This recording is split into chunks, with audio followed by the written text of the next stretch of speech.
আসসালামু আলাইকুম। নীলুফারিংকি পেজ থেকে আমি নীলুফা। আমি চট্টগ্রাম থেকে বলছি। আশা করি যে কাছে দূরে যে যেখানে আছেন সবাই অনেক ভালো আছেন। আলহামদুলিল্লাহ আমিও ভালো আছি। সুখ দুঃখ নিয়েই মানুষের জীবন। আমরা যতটা ভালোভাবে সুখটা উপভোগ করি, দুঃখের সময়গুলো সেভাবে নিতে পারি না। খুব কষ্ট হয় ওই সময়গুলো পার করতে।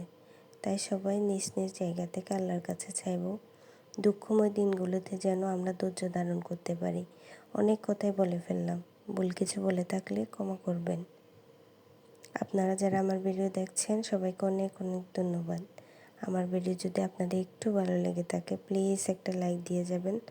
আপনাদের একটা লাইক আমাকে অনেকের কাছে পৌঁছে দিতে সাহায্য করবে।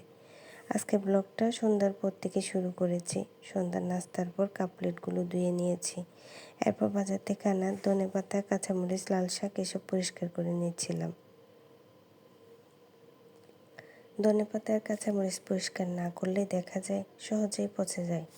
আর লাল শাকটা আগামীকাল দুপুরের জন্য পরিষ্কার করে নিচ্ছি। শীতকালের দিন খুব ছোট হয়। সকালে উঠে ঘর পরিষ্কার করতে করতে দেখা যায় অনেক সময় পার হয়ে যাচ্ছে। যার কারণে রান্না করার সময় এই ধরনের কাজ থাকলে তো আরও বেশি দেরি হয়ে যায়।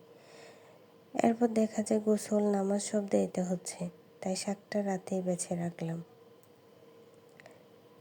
গ্রাম থেকে লইট্টে শুটকি আনছে কিছুদিন হয়েছে, কিন্তু কেটে রাখবো করে সময়ের জন্য কাটার সুযোগ হয়নি। তো ভাবলাম আজকে যখন সময় পাইছি কিছু মাছও কেটে রাখবো।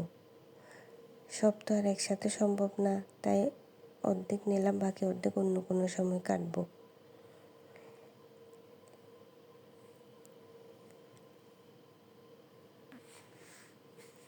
এসব হয়ে গেলে শুকনো কিছু কাপড় ছিল ওগুলো ভাঁজ করে নিলাম। কাপড়গুলো যেটা যেখানে রাখার রেখে দিয়েছি। এরপরে রাতের জন্য বিছনাটা রেডি করে নিচ্ছিলাম।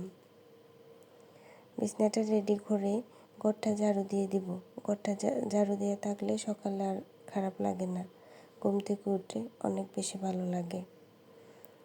এরপরে কাটাকুটি সময় যে থালাবাটিগুলো ব্যবহার করেছি এগুলোও ধুয়ে নিয়েছি। ধোয়ার পরে মরিচগুলোও ধুয়ে নিচ্ছিলাম। মরিচগুলো ধুয়ে জায়গার মধ্যে পানি ঝরার জন্য রেখে দেব। এরপরে এশারের নামাজটাও পড়ে নিচ্ছিলাম। আজকে এই পর্যন্ত, সবাই দোয়া করবেন। অনেক অনেক ভালো থাকবেন। আল্লাহ হাফেজ।